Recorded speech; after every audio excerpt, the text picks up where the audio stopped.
pessoal, tudo bem? Vamos a mais uma videoaula e o tema de hoje é bloqueio atrioventricular. Espero que vocês gostem, vem comigo. Bom, vamos lá então à nossa aula de hoje, que é sobre bloqueio atrioventricular, que é o famoso BAV. Primeiramente, então, como é que acontece o bloqueio atrioventricular? O problema do BAV acontece exatamente nesta região. Acontece um retardo ou uma interrupção da condução do impulso entre os átrios e o ventrículo. Anatomicamente, esses atrasos eles podem acabar se situando diretamente no AV, ou seja, nesta região, e apresentarem aí QRS estreito. Nesse caso, o prognóstico ele é bem favorável. Quando, na verdade, o problema está acontecendo no sistema His-Purkinje, ou seja, nesta região, o bloqueio a gente chama de bloqueio intra-His. Ele também pode acontecer abaixo do feixe de His. Quando ele acontece um pouco mais abaixo, a gente chama esse de infra-His. E esses dois tipos, tanto o bloqueio intra quanto o infra-His, são complexos com QRS mais alargados e, porém, aí com prognóstico um pouco mais desfavorável, um pouquinho pior. Vamos ver, então, quais são os tipos de bloqueio que a gente tem. Nós temos aqui um eletro. Quando a gente fala em bloqueio, a gente está dizendo deste intervalo PR aqui, que está sinalizada nessa imagem aqui em verde. Pensando em bloqueio, a gente tem tipos diferentes de bloqueio. De primeiro grau, que é o BAV de primeiro grau, o BAV de segundo grau e o bloqueio atrioventricular de terceiro grau, também conhecido como BAVT, que é o bloqueio atrioventricular total. Então, vamos primeiro falar do primeiro grau. Qual que é a causa principal do bloqueio de primeiro grau? A hiperatividade vagal, medicamentos, por exemplo, como digitálicos, que aumentam a força de contração, mas diminuem a frequência cardíaca. Então, intoxicação por digitálicos ou uso inapropriado ou excessivo de digitálicos podem desencadear BAV de primeiro grau. Antiarrítmicos também, infarto agudo do miocárdio, cardiopatia congênita, principalmente aí a CIA, que é a comunicação interatrial. Assim como pessoas normais sem nenhuma cardiopatia também podem apresentar o BAV de primeiro grau. Um exemplo disso são os atletas. Quais são os sintomas que a gente consegue observar nesses pacientes? Geralmente, a grande maioria dos pacientes que têm BAV de primeiro grau são assintomáticos, mas algumas vezes o que o paciente pode ir a relatar são sintomas como, por exemplo, queda do nível de consciência, hipotensão, vertigens, visão um pouco turva, pele fria e úmida e um desconforto respiratório. Quais são as características que a gente observa no eletro? Então, nós temos uma frequência cardíaca variável, geralmente um pouco mais baixa, que varia de 60 a 90 batimentos por minuto, um ritmo regular, a onda P vai estar normal, complexo QRS também vai estar normal, onda T também normal, intervalo PR vai estar maior do que 0,20 segundos. Então, se a gente for lembrar da primeira aula, onde eu mostro aí o intervalo de ondas, lá eu falo o valor normal do intervalo de cada onda. E a gente reforça que o intervalo PR ele tem que ter de 0,12 até no máximo 0,20 segundos. Nesse caso, o bloqueio atrioventricular ele acontece com intervalo maior do que 0,20 segundos. Essa é a principal alteração desse eletro. E o intervalo QT vai estar normal. Então, vamos ver aqui no eletro como é que eu tenho isso no traçado. Então, a onda P, um complexo QRS, uma onda T, tá? E logo depois uma outra onda P, complexo QRS, onda T. Só que qual que é o problema? O intervalo PR, nesse caso aqui, ele vai estar assim como nos demais intervalos PRs, ele vai estar com um valor aumentado, ou seja, o que deveria ser de no máximo 0,20 está sendo de 0,24 segundos. Como é que eu faço para contar isso?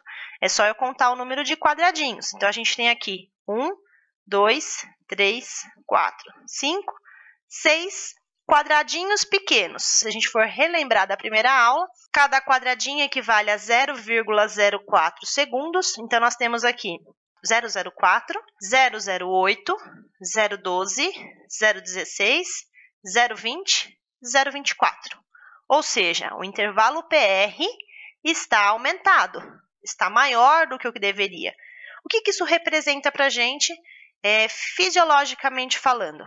Existiu aqui uma contração dos átrios e o espaço que demora, né, para acontecer a contração dos ventrículos foi retardada. Então, eu tive um atraso na contração do ventrículo. Por quê? Porque a estimulação elétrica ficou bloqueada no nó AV e a estimulação, o estímulo elétrico não desceu para desfibrilar, ou seja, contrair os ventrículos. Então, aconteceu nesse meio do caminho aqui um retardo. Percebam que todos os intervalos PRs estão com o mesmo valor. Então, todos os intervalos são aumentados e são aumentados com o mesmo espaçamento, tá? Com o mesmo tempo de demora para acontecer. Então, nesse caso, eu tenho aí a ocorrência de um intervalo PR maior do que 0,20, sendo que o normal é de 0,12 a, no máximo, 0,20. E ele está 0,24, ok? Vamos, então, ao segundo grau. O que acontece no BAV de segundo grau? Esses estímulos, eles vão estar sendo bloqueados em algum momento lá na junção entre o átrio e o ventrículo. E aí eles vão passar ou não de maneira intermitente. Quais são as causas? Geralmente podem ser após infarto do miocárdio de parede inferior, ou seja, na parte inferior do coração, por isquemia do nó AV, ou seja, após um infarto, se a área isquemiada foi a região do nó atrioventricular, a gente pode sim ter a ocorrência do BAV de segundo grau. Medicamentos, de novo, como digitálicos e beta-bloqueadores, assim como a hiperatividade vagal. Quais são os sintomas que a gente observa? O paciente pode ou não ser sintomático, tudo vai depender de como acontece a queda do débito cardíaco. Se o débito cardíaco cair demais, o paciente pode sim apresentar alguns sintomas. Se esse baixo débito não for muito significativo, muitas vezes o paciente não tem sintoma nenhum. Quais são as características do eletro? Aqui vem algumas características que são bem peculiares e um pouco mais complexas de entender. Então, prestem atenção nesse detalhe. O BAV de segundo grau ele vai se dividir em alguns tipos. O tipo Mobitz 1 ou Wenckebach, que é, na verdade, um tipo específico de BAV de segundo grau. O que acontece nesse tipo de BAV? O intervalo PR ele é progressivamente maior até que então aconteça o bloqueio. A gente já vai explicar isso no eletro. O MOPS do tipo 2 é uma falha intermitente da condução elétrica para os ventrículos, que produz um ritmo irregular com intervalo PR aumentado, maior do que 0,20, né? Só que estável, ou seja, ele não vai aumentando progressivamente. Com bloqueio súbito, ou seja, a qualquer momento ele vai ter um bloqueio. Tende a progredir para BAV de terceiro grau, então ele é um pouco mais grave do que o MOPS do tipo 1. A gente tem ainda o BAV tipo 2:1, ou seja, 2 batimentos atriais, 2 ondas P e um único QRS. E a gente tem ainda o BAV de alto grau, que pode ser de 3:1 ou 4:1, ou seja, 3 ou 4 batimentos de origem atrial, 3 ou 4 ondas P para um único QRS de maneira regular. Então, vamos entender primeiramente o MOPS tipo 1, que é o Wenckebach. Ele vai ter, então, a presença do intervalo PR maior do que 0,20. Nesse caso aqui, por exemplo, eu tenho um intervalo PR com 0,28 segundos. Depois, a próxima onda P, eu tenho um intervalo um pouco maior. Se a gente for medir aqui os quadradinhos, a gente vai ver aqui que aqui eu tinha 28, aqui eu tenho 32. E aí, seguindo aqui, né, a gente tem onda P, olha só o intervalo como ele aumentou daqui para cá. Então, eu tenho a mesma coisa acontecendo, ó. Tá vendo que o intervalo PR, ele é progressivamente maior?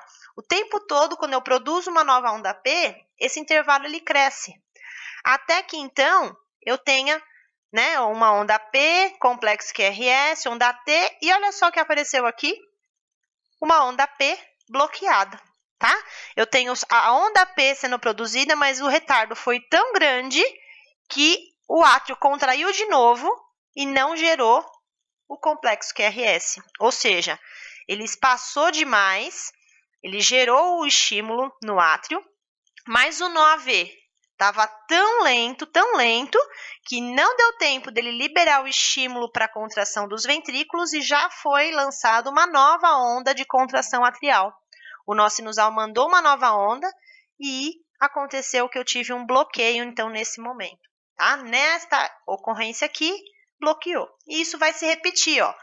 Onda P espaçada com complexo maior, QRS, onda P de novo com um intervalo maior do que o anterior, QRS, olha aqui a onda P novamente, tá? Então, ela está bloqueada aqui, não tem QRS depois, e aí eu vou tendo progressivamente a mesma coisa. Então, isso é o MOBS do tipo 1, aumento progressivo com bloqueio em algum momento, tá? Aqui é um outro exemplo. Nós temos a onda P com o intervalo PR aumentado, também em 0,28 segundos, QRS, onda T. Onda P com intervalo PR de 0,32, complexo QRS, onda T. Depois, outra onda P com intervalo PR maior, ou seja, ele está progressivamente aumentando. Até que, então, eu tenho aqui uma onda P bloqueada. Muito bem, como é que, na verdade, então, nós definimos esse traçado eletrocardiográfico? Intervalo PR progressivamente maior, até que, então, eu tenha a ocorrência aí de um bloqueio. O MOBS do tipo 2, ele é um pouquinho diferente. Por quê? Porque o intervalo PR, ele vai ser constante. Então, vamos analisar esse eletro. Nós temos a onda P, o intervalo PR aqui está maior do que 0,20, 0,24. Tá maior. Eu tenho QRS, onda T, outra onda P, só que essa onda P, o intervalo aqui é exatamente semelhante ao anterior. O intervalo é fixo, tá vendo? Ele não é um aumento progressivo, igual no MOBS do tipo 1. Complexo QRS, onda T, outra onda P, semelhante aos dois complexos QRS anteriores, e onda T. Depois, olha só o que aconteceu. Uma onda P sozinha. Então, neste momento, aconteceu o bloqueio. O estímulo foi lançado para um nó AV, só que ele demorou tanto para acontecer e ele bloqueou. E aí eu tenho, na sequência, uma onda P gerada com atraso, com retardo também de 0,24, igualzinha à anterior. Então, o que acontece no bloqueio segundo grau MOBS tipo 2? Um intervalo PR fixo, maior do que 0,20 segundos, e a ocorrência de um bloqueio que acontece a qualquer momento. Nós temos o MOBS tipo 2 para 1. O que seria o MOBS tipo 2 para 1? É fácil de entender. Meu intervalo PR vai estar aumentado, mais do que 0,20 segundos. Eu tenho complexo QRS, onda T, e aí eu tenho uma onda P sozinha, bloqueada. Outra onda P, então aqui não tem QRS, uma outra onda P, QRS, T, outra onda bloqueada. Outra onda P, complexo QRS. Então, o que acontece aqui? Eu tenho, na verdade, duas ondas P's para um único QRS. Toda vez eu vou ter duas ondas P's e um único QRS. Então, eu vou ter esse padrão acontecendo no restante do eletro. Nesse caso, então, a gente vai ter intervalo PR maior do que 0,20, com duas ondas P's, sendo uma bloqueada, para um QRS. Pensando no BAV de segundo grau, nós temos também o tipo 3 para 1 ou 4 para 1, que segue um padrão bem parecido com a que a gente acabou de ver, que é 2 para 1. Só que nesse caso é fácil entender. Eu vou ter uma onda P bloqueada, duas ondas P's bloqueadas, três ondas P's e um único QRS. Uma onda P, duas ondas P's, três ondas P's e um complexo QRS, ou seja, três ondas P's para um QRS. O que está acontecendo fisiologicamente falando lá no meu coração? O nó sinusal manda estímulo, esperando que ele passe pelo nó AV e estimule o ventrículo. Só que ele não é estimulado, ele é bloqueado. Lá no nó AV, alguma coisa está bloqueando e não está passando estímulo lá para os ventrículos. Ele manda outro estímulo e ele bloqueia de novo. Ele manda outro e só na terceira onda é que esse estímulo desce para o ventrículo, ok? Formando o QRS, já mais alargado, né? Então, ele é uma característica bem parecida com aquilo que eu falei no início da aula. Esse elétron em específico é do tipo 3:1. Existem alguns ainda que eu posso ter 4 ondas P para um único QRS. E nós temos aí, então, nesse caso, 3 ondas P bloqueadas de maneira regular para um QRS. Isso é uma coisa importante a ser lembrada, porque daqui a pouquinho a gente vai passar para o bloqueio de terceiro grau, e isso é uma característica que vai fazer com que eu não confunda bloqueio 3:1 ou 4:1 com o BAV de terceiro grau. No BAV de segundo grau do tipo 3:1, as ondas P elas são regulares, ou seja, acontece com o mesmo intervalo. Se a gente for medir daqui para cá e daqui para cá, elas vão ter o mesmo intervalo de acontecimento, diferente do que acontece no BAV de terceiro grau. Vamos então só relembrar, para não confundir e a gente poder ficar craque no BAV de segundo grau, MOBS tipo 1 ou Wenck-Beck, intervalo PR progressivamente maior até que em algum momento eu vou ter uma onda P bloqueada. No tipo 2, MOBS tipo 2, nós temos o intervalo PR constantemente maior do que 0,20, só que num valor fixo. A qualquer momento nós vamos ter uma onda P bloqueada. E no 2:1 eu vou ter a ocorrência de 2 ondas P para um único QRS, tá? No 3:1 isso também vai acontecer, são 3 ondas P para um QRS, ou no 4:1, 4 ondas P para um único QRS. Vamos então agora ao terceiro grau e mais grave, também conhecido como BAVT, bloqueio atrioventricular total.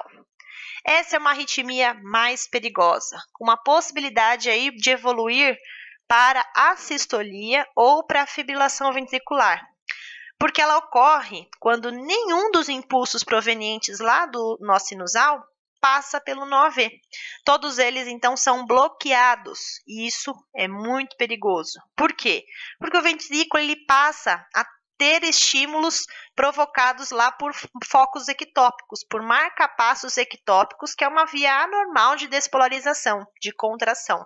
E essa despolarização vai traduzir pelo assincronismo das ondas P com complexos QRS. Todas essas contrações ventriculares são geradas por focos ectópicos no ventrículo. Então, isso é muito fácil a gente ter a ocorrência aí de fibrilação ventricular ou até mesmo de não acabar excitando nenhum foco ectópico no ventrículo e isso se transformar em uma sistolia. Quais são as causas? O paciente que teve um infarto agudo do miocárdio pode desenvolver bloqueio de terceiro grau. Cardiomiopatias também podem desencadear, principalmente aí a cardiomiopatia chagásica, ou seja, a doença de Chagas, trauma no tórax com lesões cardíacas, complicações cirúrgicas por lesões musculares, tá, nessa região, e medicamentos como beta-bloqueadores, novamente, digoxinas ou bloqueadores de canais de cálcio também podem desencadear esse tipo de arritmia. Sintoma, geralmente pela redução do débito cardíaco, o paciente ele pode ter a presença de síncope ou perda do nível de consciência, porque se ele não tem débito cardíaco, ele não tem fluxo sanguíneo, ele não vai ter a distribuição de oxigênio de maneira perfeita, levando pouco oxigênio para o cérebro, o paciente tem a síncope ou pode até mesmo perder nível de consciência, porque não tem oxigenação cerebral. Então, analisando o nosso eletrocardiograma, a gente consegue observar um complexo QRS, uma possível onda T, e aqui então seria uma onda P. Porém, onde se encontra o nosso complexo QRS? Não tem. Então, aqui a gente tem a evidência de uma onda P bloqueada. Logo na sequência, uma outra onda P bloqueada, uma outra onda P bloqueada. Aí a gente tem, então, a ocorrência de um complexo QRS normal.